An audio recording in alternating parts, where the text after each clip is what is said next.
Sejam bem-vindos ao podcast Gagalheira. Meu nome é Cleber Amancio. E eu sou o Matheus Gato. Estamos aqui para uma série de entrevistas, conversas com artistas afro-brasileiros. A cada programa, nossos ouvintes poderão acompanhar nossos passos, a formação de um acervo que registra reflexões desses artistas acerca de suas obras e o mundo da arte.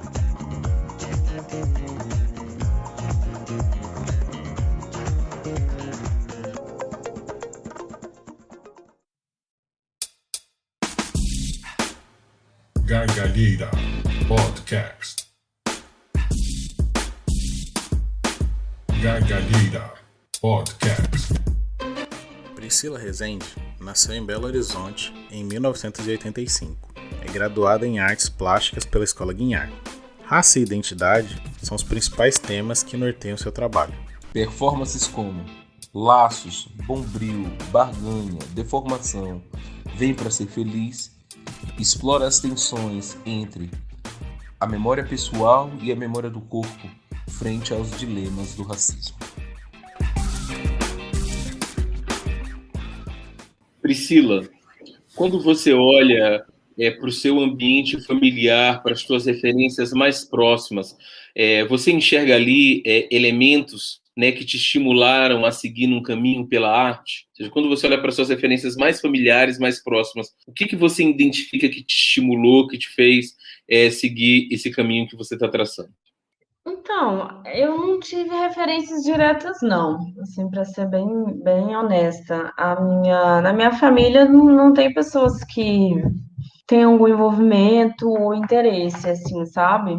Eu sempre gostei de desenhar desde criança, mas não tinha hábito, assim, de frequentar, sabe, exposições. Eu tenho uma tia que ela tinha alguns quadrinhos quando eu era criança, ela era professora. Eu lembro que um dos primeiros quadrinhos que eu li era dela, mas ela não tinha muita coisa, mas o pouco que ela tinha, assim, às vezes ela deixava eu ler. Eu lembro que eu li um Asterix e Obelix, mas a minha mãe, ela trabalhou também um tempo em escola pública.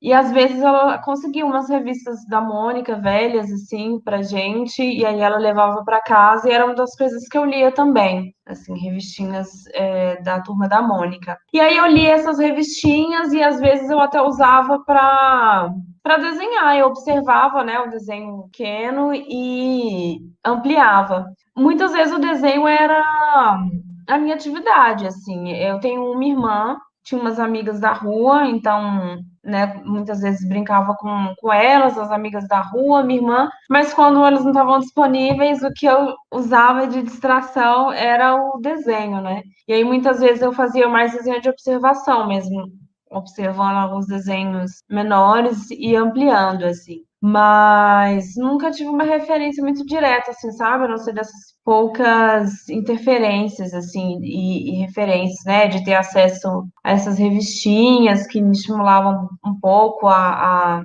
desenhar. A minha mãe, ela costurava quando eu era mais nova. E ela tinha essas revistas Moda Moldes, Manequim. E aí, nessas revistas, às vezes tinha uns desenhos de moda, mas ela sempre deixava eu ver, e aí era outra coisa que eu desenhava também. Eu sempre observava as revistas dela. Teve até uma época, eu tive uma fase, assim, acho que eu tinha uns 9 anos, eu acho, 8 para 9 anos, que eu achei que ia ser estilista, porque foi a fase em que eu desenhava as roupas. Era muito inspirado nas revistas da minha mãe. Eu ficava folheando as revistas, aí eu via vestidos de noiva, eu adorava, achava incrível, e aí eu ficava tentando fazer os meus, assim. Eram algumas coisas que me estimulavam a desenhar, sabe? Mas na minha família nunca teve alguém, assim, que tinha algum envolvimento, assim, sabe? Com arte. Teve uma época que minha mãe chegou a pintar, mas ela pintava panos de prato. E aí ela comprava aquelas revistas que já vinham com os desenhos prontos, sabe? Então, assim, ela tinha uma habilidade com o artesanato, né? Com atividades, com trabalhos manuais. A minha irmã também, a minha irmã é artesã, né? Ela começou na adolescência também e até hoje é isso que ela faz também. Ela é artesã. E autodidata, ela aprendeu sozinha também. Quando a minha mãe pintava, ela também começou a pintar esses panos de prato sozinha mesmo. Ela não fez aula, não. Comprava essas revistas de banca, né? Que a gente já tá bem habituado a ver, assim, que vem com propostas já de desenhos prontos. Algumas ela observava e ia fazendo. Tem, né? Então, tem pessoas na família que têm esse envolvimento com trabalhos manuais, assim, com artesanato. E foi o mais próximo, assim. A gente não tinha hábito de frequentar museus ou exposições, sabe? Quando eu era bem nova, assim, eu costumava dar a volta na Lagoa da Pampulha. Eu não sei se as pessoas de fora daqui têm uma noção de onde é, porque é um dos pontos turísticos mais conhecidos de Belo Horizonte, né? Que é essa lagoa gigantesca que fica no bairro da Pampulha. E lá tem um museu. As poucas vezes em que eu já fui ao museu era quando eu dava a volta de bicicleta com o genitor lá na lagoa e a gente dava a volta na lagoa inteira. Então, em algum momento, a gente passava lá. E aí era o momento, na verdade, que a gente parava para entrar no banheiro, porque o museu tem um banheiro. E aí eram as vezes que eu passava por lá. E eu acho meio engraçado falar isso, assim, porque muitas vezes esses espaços da arte, né, eles não são espaços muito convidativos para gente que vem de uma classe social que não costuma ter acesso a isso. Muitas vezes as pessoas pobres passam pelos espaços culturais e elas veem esses espaços e elas não têm noção do que acontece ali, do que aquele lugar oferece. Eu vejo muitas pessoas, depois que eu formei, né, na faculdade, durante a faculdade, eu fiz estágio em alguns museus e depois que formei também, trabalhei como educadora. E é algo curioso, assim, da gente observar como que as pessoas muitas vezes passam na porta de determinados espaços culturais e muitas vezes as pessoas não veem esses lugares, por mais que às vezes tenha um cartaz, um anúncio de uma exposição, muitas vezes as pessoas não notam, e às vezes as pessoas até veem esses lugares, mas elas se sentem intimidadas, porque elas acreditam que aquele lugar não é para elas. E eu acho que quando eu era bem nova, assim, o Museu de Arte da Pampulha era esse lugar para mim, onde eu sempre passei lá na porta, mas eu não fazia ideia do que tinha naquele lugar. Não era um lugar que dizia que era para mim. Quando eu era criança, eu lembro que eu cheguei a fazer um desenho da Pampulha para um concurso da escola que eu estudava. Teve um concurso de desenho. E aí eu fiz um desenho, assim, de parte da lagoa. Mas na época eu desenhei a igrejinha, que é um ícone aqui, porque é um desses pontos, né, da Lagoa da Pampulha, super turístico. Só que ela tem um trabalho também que, se eu não me engano, eu acho que é do Portinari, que fica ao lado da igrejinha. E essa igreja é super conhecida, assim, pela arquitetura, tudo, é bem icônica. E eu lembro que na época eu desenhei essa igrejinha. E eu nunca entrei lá, assim. Mas era esse lugar que eu conhecia porque eu tinha esse hábito, né, de dar a volta ali de bicicleta. E aí eu conhecia esses pontos turísticos de fora. Eu conhecia a arquitetura, eu conhecia a imagem deles de fora, mas não eram lugares que eu era habituada a frequentar, assim, e minha família não tinha esse hábito. Então, meu contato sempre foi mais distante, sabe? Sempre foi mais distante mesmo. E qual era, Priscila, ou qual é a ocupação dos seus pais? Então, a minha mãe, quando eu era bem nova mesmo, ela tinha um salão, ela era cabeleireira, fazia unha, e aí ela abriu um salãozinho pequenininho na casa da minha avó, que era bem do lado da nossa casa. Minha avó cedeu um espaço que tinha para ela, era tipo uma sala, e ela atendia, né, as mulheres ali da região, da rua mesmo, fazia unha e cabelo. Depois ela trabalhou um tempo em escola pública, se eu não me engano, ela trabalhava na área da limpeza, e acho que eu tinha uns 7 ou 8 anos, assim. Quando eu era criança, a minha mãe não tinha nem o ensino médio. ela já contou pra gente uma vez, parece que quando ela era bem mais nova, o Estado só garantia até a quarta série. Hoje tem outras nomenclaturas, gente, mas eu confesso que eu não sei dizer como eles têm chamado hoje. Eles não chamam mais de quarta série, é outra fala, né? Mas eu sou da época da quarta série. Então, a minha mãe contou uma vez que quando ela era mais nova, o Estado garantiu o ensino público só até a quarta série. E aí, o meu avô, né, o pai dela, ele não quis pagar a continuidade de estudo para as minhas tias, porque ele disse que lugar de mulher era em casa, que mulher tinha que ficar em casa, né, cuidando da casa. Então, ele pagou para que os meus tios, né, os homens, terminassem o estudo e as mulheres não. Então, quando eu tinha mais ou menos uns 6 anos, a minha mãe, além de trabalhar, né, em casa, cuidava da gente, tinha um salãozinho dela, à noite ela saía para fazer supletivo. E aí ela estudou no supletivo à noite, acho que foi durante 1 ano e meio, mais ou menos, ou 2 anos, e fez assim que ela completou o ensino médio. Depois ela prestou um concurso para trabalhar na prefeitura de Belo Horizonte, ela passou. E aí, desde que eu tinha uns 8 anos de idade, ela foi funcionária pública, ela era auxiliar administrativo.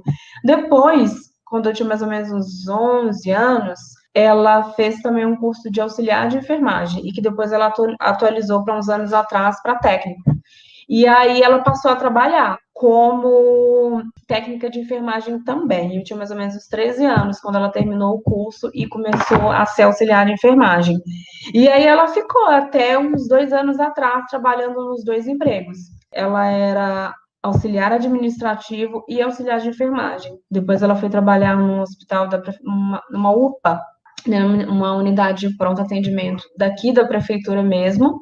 E na UPA, né, como ela fazia 12 horas, ela tinha 2 dias de folga, nos 2 trabalhos, na verdade, né, porque as escalas são, né, eles chamam, antes era 12 por 1, depois ela conseguiu mudar e fazer, né, trabalhar um dia, folgar 2, e assim que ela conseguia conciliar os 2 empregos. Um dia ela trabalhava 12 horas em um, depois 12 horas em outro, e um dia de folga. Ela ficou, assim, muitos anos. A minha mãe se aposentou há uns 2 anos atrás, eu acho que foi em 2000 e... Não sei se foi final de 2018, acho que foi em final de 2018 que ela aposentou, finalmente. E o genitor é contador. Ele foi durante anos auxiliar de contabilidade e aí ele fez a graduação, acho que há uns 14 anos atrás, eu acho, que ele conseguiu entrar para a graduação, né, e se graduou como contador mesmo. A gente sente nos seus trabalhos, Priscila, um diálogo com a televisão. Né? A gente queria muito te perguntar como é que você constrói essa crítica, né, que aparece ao tipo de representação televisiva sobre os corpos negros. Né? A gente sente isso no Vem Pra Ser Feliz, eu acho que isso também perpassa um pouco Bombril, porque a propaganda era muito importante. Então, a gente queria que você falasse um pouco mais sobre o diálogo com a TV. Ou seja, se a TV ela teve muito lugar na tua formação pessoal. Nossa, sim, totalmente, porque eu acho que para gente que vem, né, de uma classe social mais baixa, que a gente não tem tantos acessos, né? Eu sou essa pessoa que, assim, eu só saí do Brasil, eu tinha 32 anos, eu acho, sabe? E que consegui fazer isso por intermédio do meu trabalho. Né? Então, eu não sou essa pessoa que, com 16 anos, foi fazer high school nos Estados Unidos, né? Meus pais não passaram a minha infância pagando escola de idiomas para, na adolescência, ir passar férias na Disney, ou então ir passar férias na Europa. E então, assim, desde criança, a minha mãe sempre foi bastante próxima, assim, sempre ajudou bastante a gente nos estudos.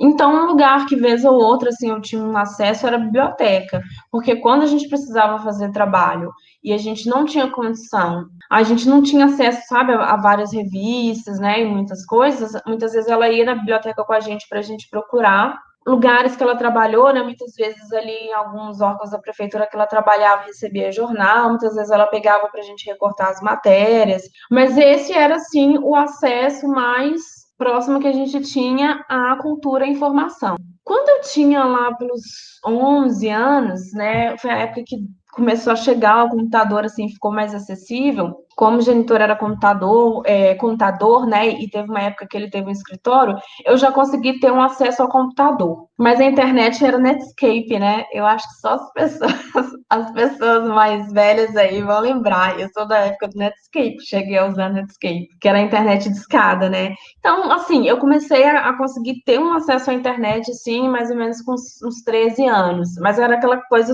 super precária. Então, eu sou da geração que cresceu na TV.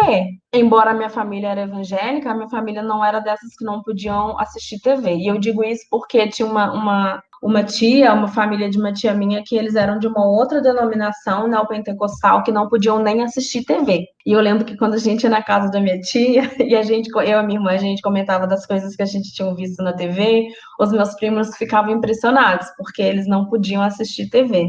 Então, assim, nós crescemos com a TV. Eu sou da geração que queria ser Paquita, porque a minha infância era o show da Xuxa. Era o show da Xuxa, depois teve tempo que acho que não sei se é Mara, se eu cheguei a assistir o programa da Mara, Maravilha, desenhos, né? Então, assim, desenhos, via Trapalhões. Nossa, Trapalhões era a nossa vida, né? Para quem nasceu ali na década de 80. Hoje eu lembro, acho podre. Eu acho que uma pessoa que tem uma consciência política, racial hoje, a gente entende as problemáticas, né? Muito forte dos Trapalhões. Mas quando criança a gente não entendia, nem dos Trapalhões, nem da Xuxa, das Paquitas. Então eu cresci vidrada nesse conteúdo televisivo, né? Era show da Xuxa, chegada à escola, ia correndo para pegar os Trapalhões, passava no horário do almoço e almoçava ali vendo Trapalhões. Então sempre vi novela também. Sempre fui de acompanhar as novelas. Novela, eu lembro do Você Decide, e dos desfiles de carnaval, até que isso eu não via com tanta frequência, não, mas vez ou outra eu via. Então, assim, eu acho é um conteúdo que é super problemático, né? Hoje eu entendo muito isso, assim. Mas eu não descartaria totalmente, porque eu posso dizer que foi também a TV e esse conteúdo extremamente problemático que possibilitou a minha reflexão em relação à minha condição como uma pessoa negra no Brasil, né? Foi assistir as novelas e perceber que não tinham mulheres negras como protagonista e crescer a vida inteira tendo a Thaís Araújo como a única referência que me fez entender que tinha um problema ali, né? Ver as novelas e ver que não tinha mais ninguém de negra ali, que as novelas só tinham pessoas brancas, que me fez entender que tinha alguma coisa errada. Né? Eu existo, eu vejo a minha mãe, as minhas tias, a minha irmã, as pessoas que eu conheço negras ao meu redor, eu vejo tantas pessoas negras, eu vou ver TV, nunca tem uma pessoa negra ali, ou quando tem, essas pessoas são sempre num lugar estereotipado, e na gigantesca maioria das vezes é quando é uma novela de época, que aí eles querem falar de escravidão, aí eles colocam negros porque eles entendem que negros são só escravos, né? Porque na novela nós não somos escravizados, nós somos escravos e escravas. Eles falam como se esse fosse um lugar natural para pessoas negras.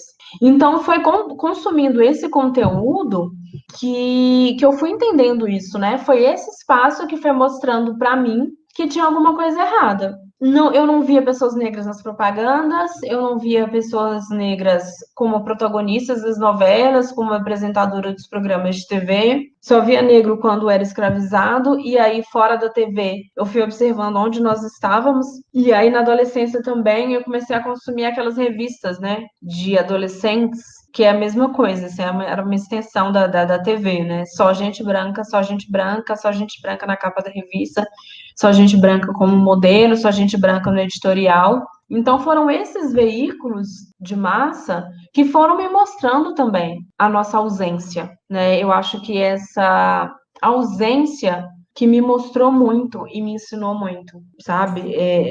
Como essa nossa sociedade vê pessoas negras e principalmente como ela representa pessoas negras. Por isso que eu acho também importante a gente, por mais que tenha suas problemáticas, né? Assim, a nossa TV ela é uma TV racista, mesmo que nos últimos anos tenha crescido o número de pessoas negras ali, e com muita insistência foram feitas algumas mudanças, né, e muitas reclamações e muitas pontuações da comunidade negra foram feitas algumas mudanças. Essa TV, a nossa mídia, ela ainda é muito racista, né, e eu acho que é sim importante que a gente tenha conhecimento do que está acontecendo ali, exatamente para que a gente saiba como que nós estamos sendo representados e para a gente fazer essa crítica, né? Eu acho que a gente precisa ser realista. O Brasil ainda é um país que uma gigantesca parte da população não tem acesso a uma variedade, né, uma gama de possibilidades de ter contato com arte, com cultura e com diversas mídias, assim.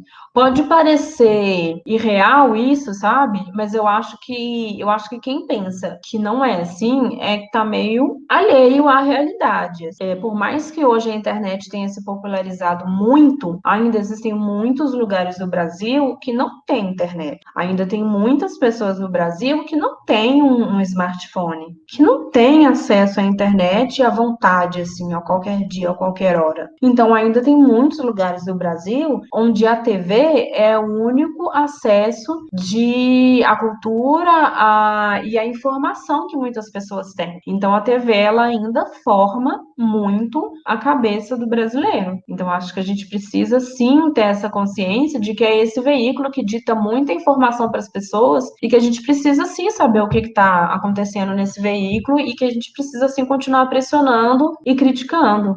Bom, Priscila, Matheus falou um pouco de Vem Pra Ser Infeliz, mas eu gostaria de insistir nesse tema, para o espectador que não tiver com a imagem disponível, né, só descrever rapidamente para eles. Basicamente, a gente tem a Priscila, né, com o torso seminu, usando aquela máscara de Flandres, né, que remete ao período escravista. Ela também tem uma espécie de fantasia de carnaval na cabeça, né, uma coroa dourada com algumas plumas rosa, né? E no corpo dela a gente vê a palavra mulata estampada, né, em diferentes cores, né, sempre em papel laminado. Então a gente tem um contraste entre esse passado escravista, que me parece ser recorrente, né, entre os artistas negros brasileiros na última década, né, recorrer a essa memória do passado escravista para falar de dores do presente, né? Então eu gostaria que você falasse um pouco do processo de criação dessa obra, né? Por que, né,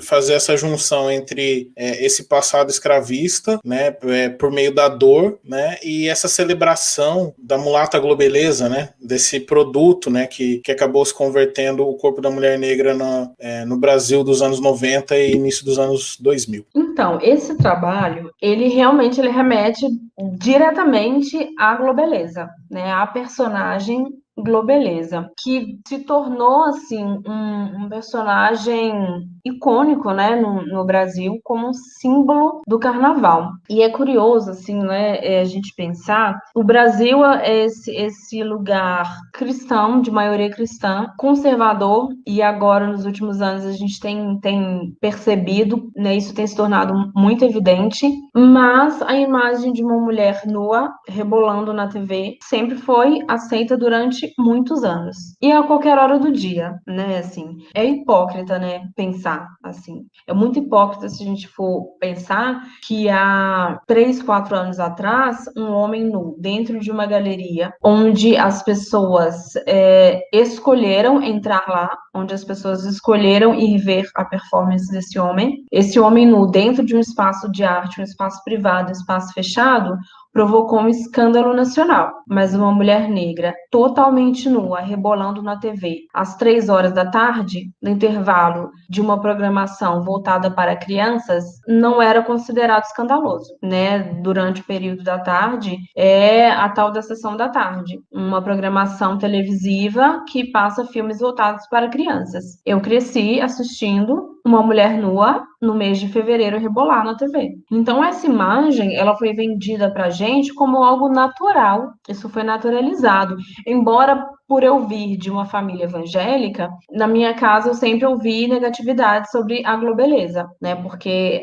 pra gente que era evangélico era realmente um escândalo e uma coisa absurda uma mulher pelada na TV. Mas eu sempre ouvi comentários repressivos em relação a essa imagem pela nudez e não pela questão racial. Não é porque esse corpo estava sendo objetificado, ele estava sendo hipersexualizado e exotificado. Era pelo fato de ser uma mulher nua. Então, quando eu já estava bem mais velha e eu fui tendo essa consciência racial e também uma consciência de gênero, que eu entendi o quanto essa personagem é extremamente problemática. Para nós que somos mulheres negras, essa imagem, ela reduz a mulher negra a esse objeto, né? Porque a gente precisa ser bem direto, né? A imagem da Globeleza é um objeto sexual. Ela sempre foi tratada como um objeto sexual para o deleite do espectador televisivo. Só que isso constrói um imaginário,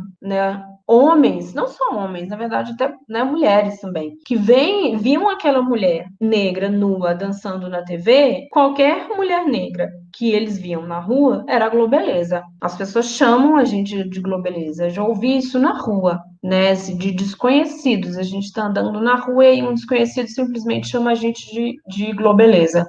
Ou então pessoas que veem uma mulher negra e já começam a pedir pra gente sambar. Então essa personagem reduziu a mulher negra, a imagem da mulher negra e o corpo da mulher negra a esse objeto que é entendido como um objeto, como objeto que existe para servir ao deleite do outro. Porque é isso que acontece, eu entendo que quando as pessoas pedem para a gente ficar sambando, as pessoas nem sabem se a gente gosta de samba, se a gente gosta de carnaval, se a gente gosta de sambar, se a gente sabe sambar. Quando as pessoas pedem para a gente sambar, pelo simples fato de sermos pessoas negras e mulheres negras, é porque elas acreditam que a gente existe, que a gente está ali para servir ao deleite delas.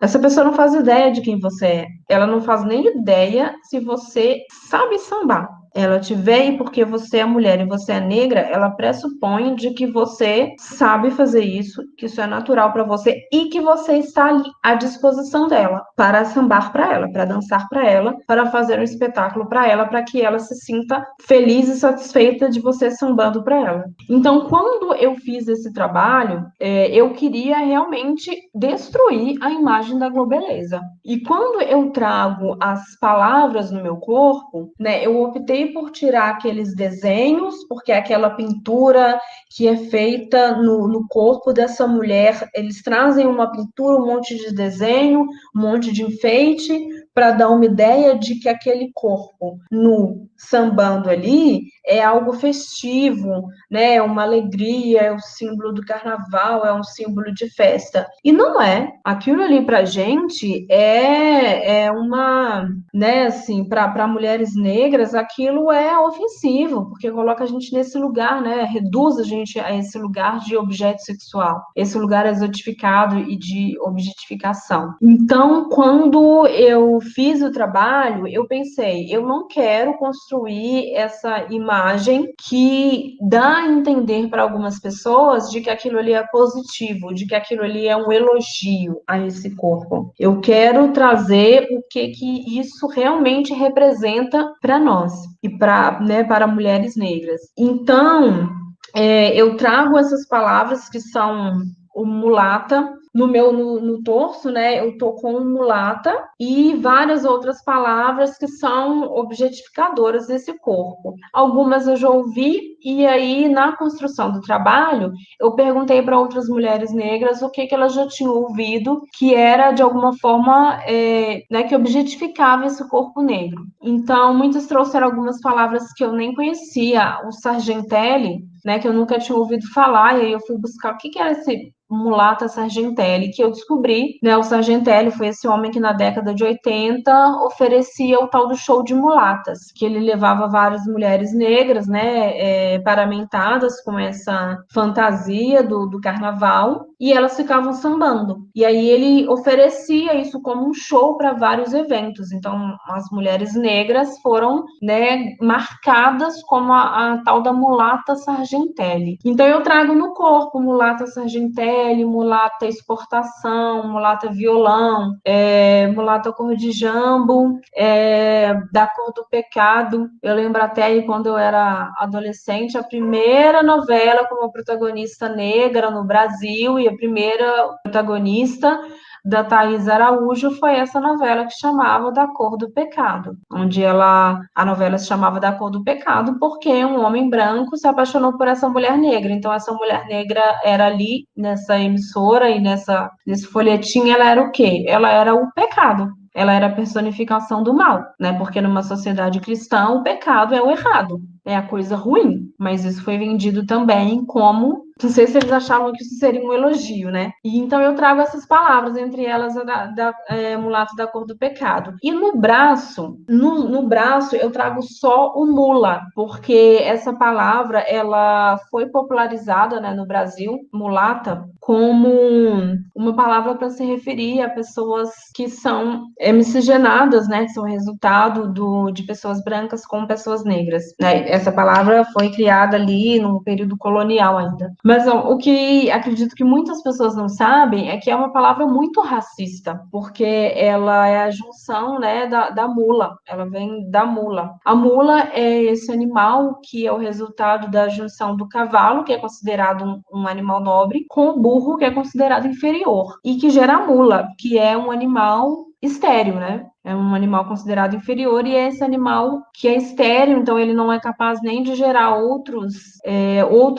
né? Que ele não é capaz de gerar crias. Então ele só serve o quê? Para ser burro de carga. E acredito que muitas pessoas não sabem disso, que essa palavra mulata, ela né? Ela faz essa referência à mula. Então no braço eu trago só o mula. E aí quando eu trago a máscara de Flandres, que é essa máscara tão conhecida como esse objeto, que era um objeto de tortura no período escravagista, primeiro porque eu quero realmente desconstruir essa imagem da globeleza como uma imagem positiva e como uma imagem de elogio, porque algumas pessoas realmente acham que é alguma espécie de elogio falar do corpo da mulher negra de forma sexualizada, porque a gente sabe que o que está por trás disso é uma hipersexualização, né, desse corpo. Eu lembrei de uma situação que eu fui encontrar uma amiga e ela trabalhava com o pai numa loja, e aí tinha muitos anos que eu já não a encontrava e não via os pais dela, e aí quando ela me mostrou para o pai fez um comentário assim: ai, muito bonita ela, né, muito bonita você. Eu sempre falo para as pessoas, olha, eu poderia juntar 10 pessoas brancas, e se eu juntasse 10 mulheres brancas, não daria uma mulata. E eu ouvi aquilo, assim, ele devia estar achando que estava me elogiando, né? Eu achei uma droga. Na hora eu fiquei, assim, super desconfortável e eu e ela começamos a conversar e isso ficou na minha cabeça, sabe? Então, quando eu trago a máscara de Flandres e essas palavras, é porque eu queria destruir essa imagem da globeleza como algo positivo. Eu tiro todos aqueles desenhos e as pinturas e eu trago essas palavras para que as pessoas leiam no meu corpo aquilo do que eu sou chamada, e com aquela máscara eu quero que as pessoas lembrem que na realidade o nosso corpo, a existência negra na sociedade brasileira, ela ainda está colocada nesse lugar de subalternidade. Não somos escravizados, mas a gente sabe que uma boa parte da sociedade ainda nos vê nesse lugar, né? Muitas pessoas, quando veem um corpo negro, as pessoas nos veem como descendente de escravos. Por mais que nós já não estejamos nessa condição de escravizado e de escravizadas, tem pessoas que, quando nos vê como descendentes de escravos. E aí eu trago essa máscara porque eu quero destruir a globeleza. Eu quero destruir essa personagem.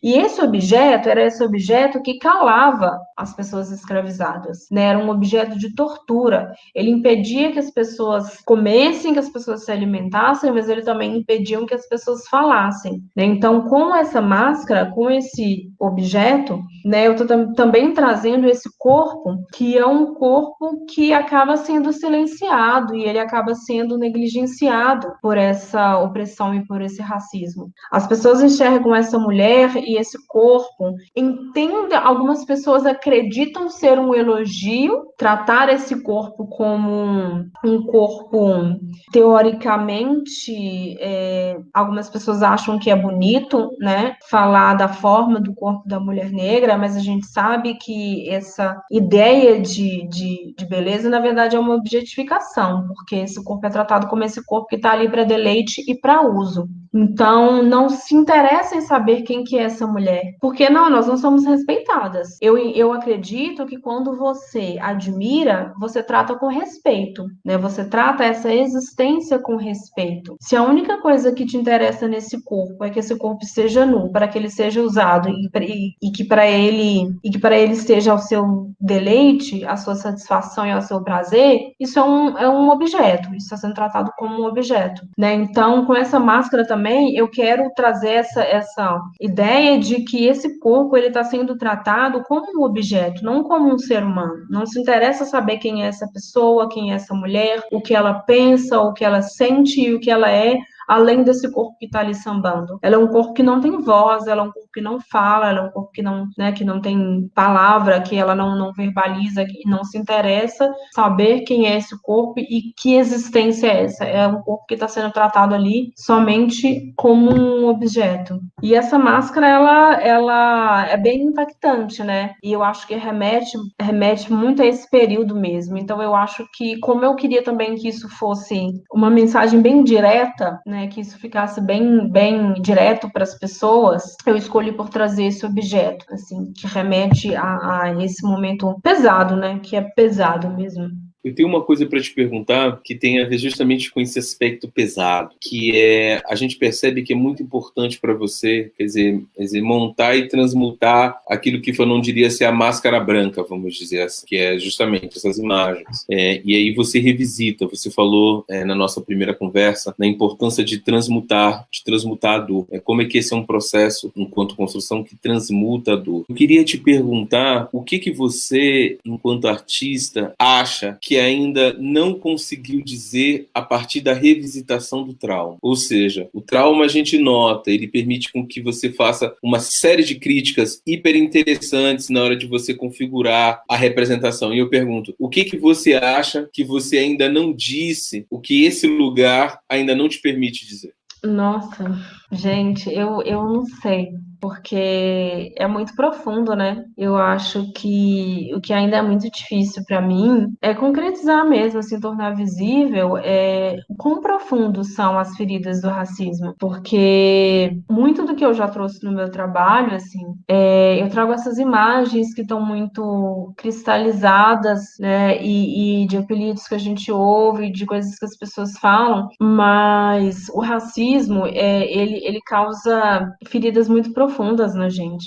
E isso vai marcando a nossa vida de uma forma, assim, que às vezes a gente só vai entender e a gente só vai perceber muitos anos depois. E assim, isso é, como que eu posso dizer, acumulativo, né? Porque não tem um momento que isso para, um momento que isso acaba. A gente tem traumas de criança, porque muitas vezes na infância são situações diversas que a gente passa e que são ali muito particulares de uma época, e aí depois da adolescência também são outras situações, e aí a gente vai passando por outras formas de racismo e depois na vida adulta.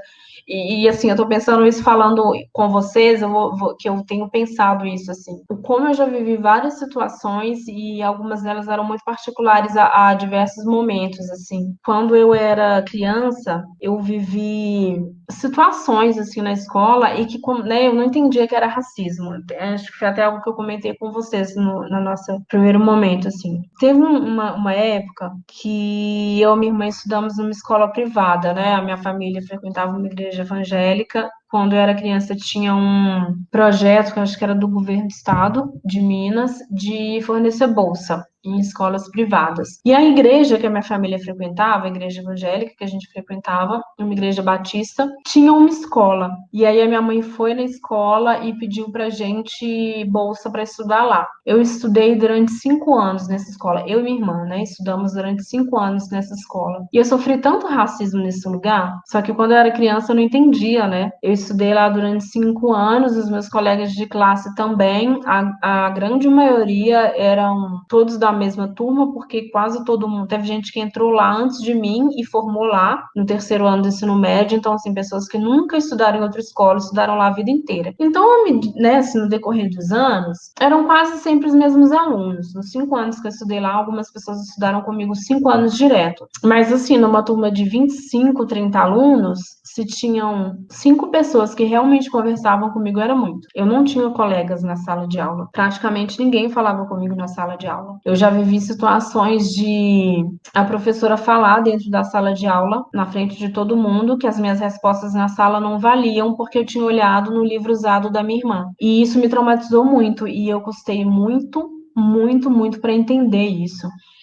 Nós estudávamos nessa escola porque nós tínhamos bolsa, né? Não porque a gente tinha dinheiro. E sempre ficou demarcado na escola que nós éramos as pretas e pobres que estávamos lá porque nós tínhamos bolsa. Nós nunca fomos iguais a ninguém. Com o tempo, depois tinham outros alunos que foram chegando porque outras pessoas também, né, foram adquirindo bolsa, assim.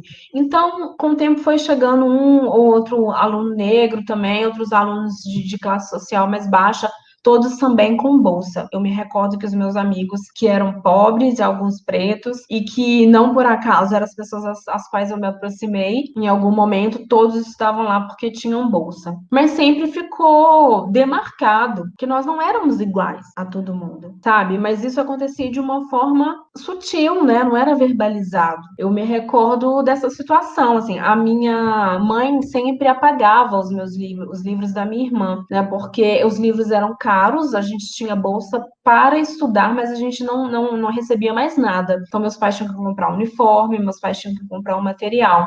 Como a minha irmã é mais velha, né, ela sempre estava um ano adiantada, o que meus pais faziam era, eles compravam material para minha irmã no início do ano, no final do ano, a minha mãe apagava tudo que a minha irmã tinha feito. Só que, obviamente, ela nem sempre fazia o livro todo, porque simplesmente tinha exercício que a professora não mandava fazer, então, né, não necessariamente tudo estava preenchido. Mas a minha mãe, gente, assim, é por isso que eu tenho uma admiração muito grande pela minha mãe e eu reconheço que eu não estaria aqui se não fosse o esforço que ela fez. Nós estudamos 5 anos nesse lugar, todo fim de ano ela pagava os livros da minha irmã todinho para eu conseguir usar.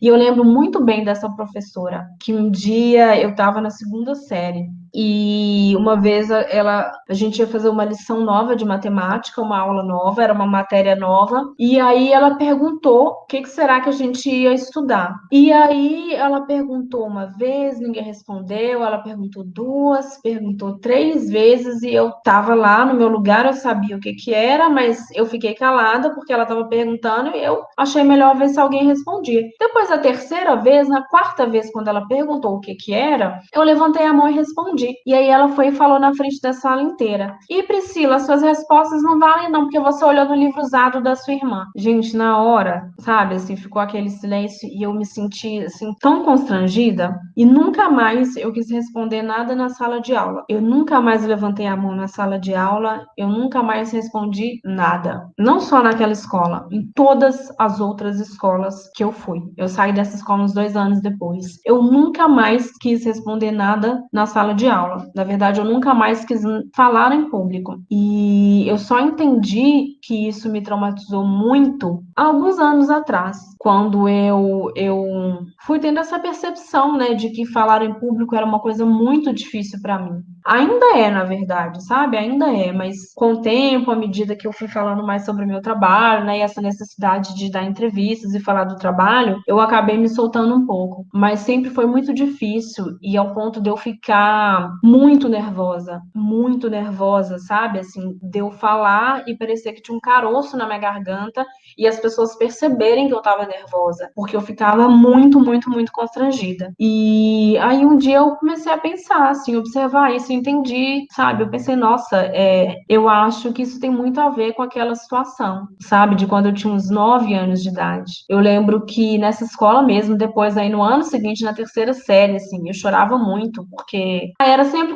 conflitos com colegas, né, de sala, assim. E aí eu lembro que uma vez a gente voltou do recreio, eu tava chorando, porque eu tinha brigado com umas colegas de classe, as poucas amigas que eu tinha, eu lembro que nessa época só 5 meninas da sala falavam comigo, e aí uma delas brigou comigo, fez todas as meninas que falavam comigo não falar comigo. E assim, eram só 5. Então você consegue entender que só 5 meninas falavam comigo e aí uma delas fez com que todas não falassem mais comigo? E eu tava numa sala de 30 pessoas e ninguém falava comigo. Então eu lembro que nesse dia, quando eu briguei com essa menina, ela fez todas as meninas pararem de falar comigo, eu voltei pra sala eu voltei do recreio chorando porque eu tive essa noção, assim, sabe? Ninguém fala comigo, ninguém está falando comigo. E aí essa professora me viu chorando, ao invés dela ter uma sensibilidade, dela falar comigo ou dela falar com a escola, olha, eu acho que talvez esteja acontecendo algo com fulana, de chamar os meus pais ou tentar dar um apoio psicológico, ela virou na frente da sala inteira e falou: "E menina, a sua mãe tem que procurar um psicólogo para você, que toda hora que a gente olha para você, você tá chorando". Gente, eu lembro dessas situações agora, eu fico pensando,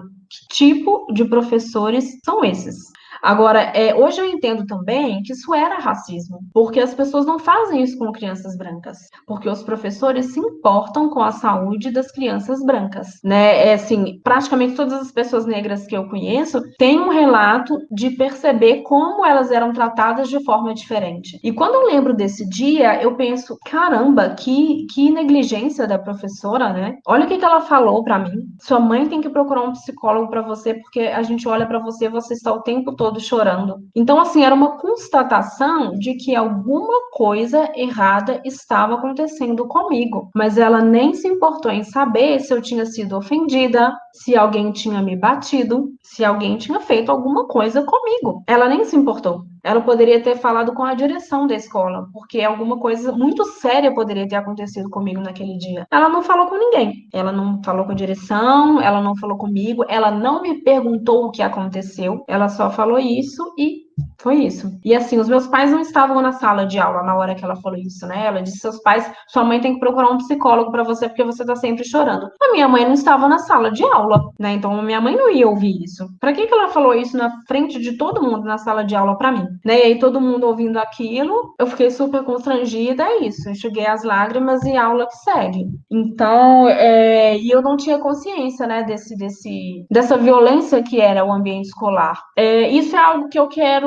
Eu tenho até uns trabalhos em mente já, mas que eu ainda não fiz, porque, várias situações, né? Assim, dinheiro, a gente tem que ter equipamento. E aí, agora com a pandemia, né? Dentro de casa, eu não tenho nem como conseguir fazer isso, porque aqui em casa, o que eu tenho em mente para fazer esse trabalho, eu não consigo fazer sozinha e aqui e agora. Mas são trabalhos que eu tenho em mente, que eu quero trazer esse momento também, né? Esse momento escolar e esse momento do racismo na infância, que são coisas que eu ainda não tratei, mas é muito difícil a gente conseguir mostrar, sabe, a gente conseguir trazer à tona a profundidade das feridas do racismo, porque é isso, né, quando a gente menciona, quando a gente verbaliza que algo que a gente ouviu e que algum tratamento foi ofensivo, acredito que parece para muitas pessoas que é algo muito superficial. A gente teve agora essa situação aí, né, do reality show, do Big Brother Brasil, do homem que debochou do cabelo do rapaz, e nossa, quantas vezes foram necessárias as pessoas repetirem que aquilo foi ofensivo. E na verdade a gente já está falando isso há décadas, né? E aí mais uma vez, em 2021, a gente tem que repetir de novo. E o homem chorou, né? O homem negro que foi ofendido chorou, a menina chorou, choraram várias vezes, chorou num dia, chorou no outro, e aí tem que vir um homem branco, e que é outra coisa que me irrita profundamente, me incomoda profundamente, é a necessidade de vir uma pessoa branca para repetir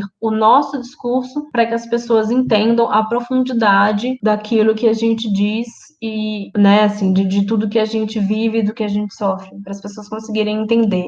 Eu acho que muitas pessoas não entendem, na verdade, né? Porque quando a gente fala, a gente chora, a gente morre, elas não respeitam, e aí precisa vir uma pessoa branca para repetir tudo que a gente já disse, eu não sei se elas realmente estão entendendo, ou se é só uma reverência a um igual a eles, se é só uma reverência a um branco, porque eu acho que entender seria essas pessoas ouvissem quando a gente fala, né? E isso é outra coisa que eu ainda não descobri como fazer as nossas falas serem realmente validadas. Já passei por situações, assim, mais de uma situação de falar e ser rebatida por pessoas brancas, e pessoas brancas, né, ficarem contrapondo o que eu estava dizendo e até me acusar de ter ódio de branco. E aí, quando veio uma mulher branca e falou para um homem branco que estava discutindo comigo que ele estava errado e que quando pessoas negras falassem ele deveria ouvir, aí ele agradeceu a mulher branca. Aí ele foi agradeceu a mulher branca e disse que ela era educada e que precisava falar de forma educada, que era por isso que ele não estava me ouvindo, porque eu estava sendo raivosa, porque eu estava sendo agressiva e eu tinha ódio de brancos. Então, assim, é isso, né? Como fazer com que as nossas vozes sejam ouvidas e validadas. Porque, infelizmente, no nosso país, a palavra do branco tem mais valor do que a nossa. Mesmo que a pessoa branca esteja dizendo o que nós dizemos, a palavra do branco tem mais valor do que a nossa. Infelizmente, eu ainda não consegui descobrir como mudar isso. Como deixar bem explícito que nós estamos falando, então o que eu estou falando, eu devo ser ouvida. Infelizmente, eu acho que ainda tem pessoas que vão prestar mais atenção se vier uma pessoa branca e repetir o que eu disse. Eu acho que assim, ainda que eu tô descobrindo, não sei, talvez como uma possibilidade de talvez trazer isso no trabalho, assim, sabe? Que a minha voz que precisa ser ouvida, eu preciso ser ouvida, nós é que precisamos ser ouvidos e validados. Genial, Priscila. A gente terminou. Obrigado, viu, Priscila? Muito obrigado. Obrigada a você, gente. Foi muito bom. Gargalheira é uma realização do Secult UFRB. E Fiche e Camp, programa de pós-graduação em Sociologia. Grupo História e Cultura Afroatlântica. Bitita, Núcleo de Estudos Carolina de Jesus. Núcleo Afro Sebrap.